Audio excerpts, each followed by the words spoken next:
ஓம் சாந்தி. அவ்வியக்த முரளி 5/2/1977. அவ்வியக்த பாப்தாதா, மதுபன்.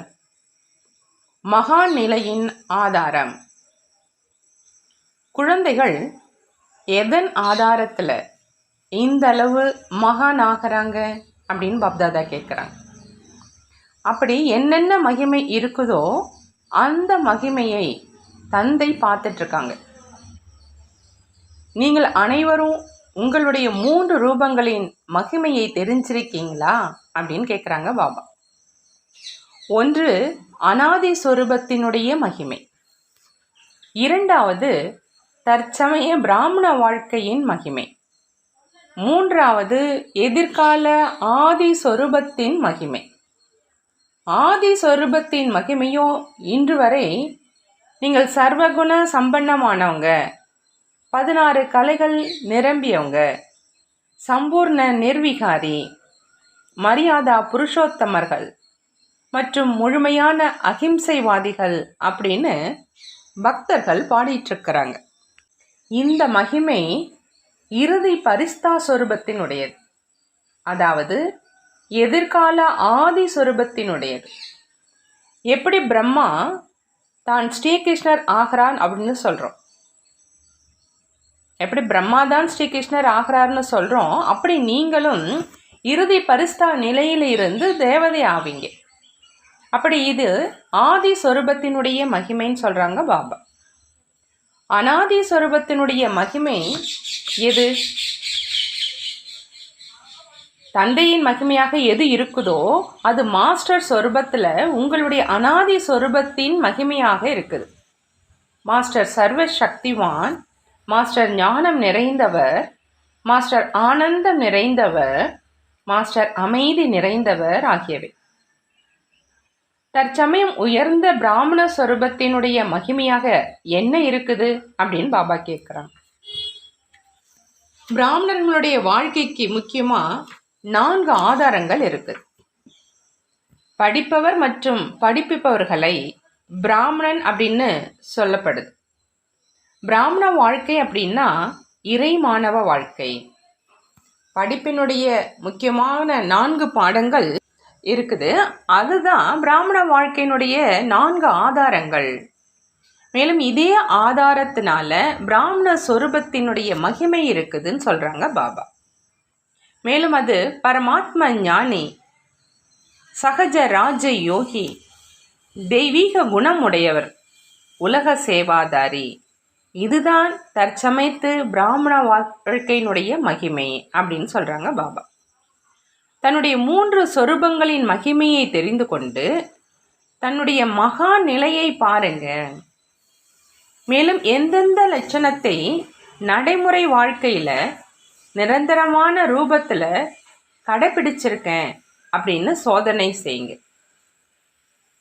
எந்த லட்சணத்தை நடைமுறை வாழ்க்கையில் நிரந்தரமான ரூபத்தில் கடைப்பிடிச்சிருக்கேன்னு பாபா சோதனை பண்ண சொல்கிறாங்க. பரமாத்மா ஞானியில் இவர் பரமாத்மா ஞானி அப்படின்னு வெளிப்படையாக தெரிகிற மாதிரி அப்படி என்ன விசேஷ லட்சணம் இருக்குது, முக்கியமான லட்சணம் எதுன்னு கேட்குறாங்க பாபா. ஒவ்வொரு பாடத்தினுடைய லட்சணம் வேறு வேறாக இருக்கும். பரமாத்ம ஞானி அப்படின்னா ஞானம் நிறைந்தவர். பரமாத்ம ஞானி அப்படின்னா ஞானம் நிறைந்தவர். ஞானம் நிறைந்தவர் அப்படின்னா பரமாத்ம ஞானி. ஞானத்தினுடைய விசேஷ பிராப்தி என்னன்னு கேட்குறாங்க பாபா. ஞானத்தினுடைய பலன் என்னன்னு கேட்குறாங்க.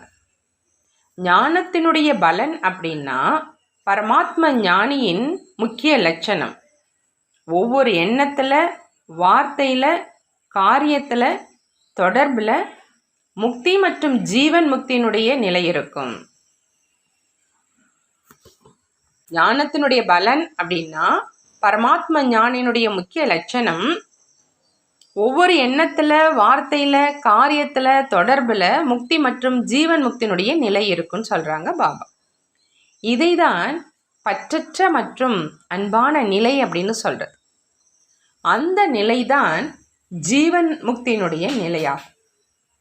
காரியங்கள் செய்து கொண்டும் பந்தனங்களிலிருந்து விடுபட்ட நிலை. அதாவது பரமாத்மா ஞானியினுடைய விசேஷ லட்சணம் என்ன அப்படின்னா, அனைத்துல இருந்தும் விடுபட்ட மற்றும் ஜீவன் முக்தி நிலை. ஞானம் அப்படின்னா அறிவு, விவேகம். விவேகம் நிறைந்தவர் எப்பொழுதும் தன்னை பந்தனத்தில் இருந்து விடுபட்டவராக, அனைத்து கவர்ச்சிகளில் இருந்தும் விடுபட செய்வதனுடைய விவேகத்தை வைத்துக் கொள்றாங்க. அப்படி பரமாத்மா ஞானியினுடைய விசேஷ லட்சணம் முக்தி மற்றும் ஜீவன் முக்தி. இதே விதமா சகஜ ராஜ யோகியினுடைய லட்சணம் என்னவாக இருக்கும்னு கேட்குறாங்க பாபா. யோகி அப்படின்னா யோக யுக்த், அதாவது யோகம் நிறைந்தவர், அதாவது யுக்தி நிறைந்தவர். அவங்க எண்ணம் மற்றும் காரியத்தினுடைய சமநிலையினுடைய சித்தி சொரூபமானவங்களாக இருப்பாங்க. யோகி அப்படின்னா யோக யுக்த், அதாவது யுக்த். அவங்களுடைய எண்ணம் மற்றும் காரியத்தினுடைய சமநிலையின் சித்தி சொரூபமானவங்களாக இருப்பாங்கன்னு பாபா சொல்கிறாங்க. நல்லது. தெய்வீக குணம் நிறைந்தவரினுடைய முக்கிய லட்சணமாக என்ன இருக்கும்னு கேட்குறாங்க பாபா. திருப்தியாக இருப்பது மற்றும் அனைவரையும் திருப்திப்படுத்துவது. தெய்வீக குணம் நிறைந்தவருடைய முக்கிய லட்சணம் திருப்தியாக இருப்பது மற்றும் அனைவரையும் திருப்திப்படுத்துவது. அவருக்கு அனைவருடைய திருப்தியினுடைய ஆசீர்வாதம் கிடைக்கும், அதாவது இறை பல்கலைக்கழகத்தினுடைய சான்றிதழ் கிடைக்கும். உலக சேவாதாரியினுடைய விசேஷ லட்சணமாக என்ன இருக்கும் அப்படின்னு பாபா கேட்குறாங்க. உலக சேவாதாரி அப்படின்னா பணிவானவர் மற்றும் களைப்படையாதவர். உலக சேவாதாரி அப்படின்னா பணிவானவர் மற்றும் களைப்படையாதவர் அப்படின்னு பாபா சொல்கிறாங்க. எப்பொழுதுமே பிரகாசமாக எரியும் ஜோதியாக இருப்பாங்க. எரியும் ஜோதி அப்படின்னா தூக்கத்தை வென்றவர் என்பது மட்டும் அல்ல, ஆனால் அனைத்து தடைகளையும் வென்றவர். எரியும் ஜோதி அப்படின்னா தூக்கத்தை வென்றவர் என்பது மட்டுமல்ல, அனைத்து தடைகளையும் வென்றவர்.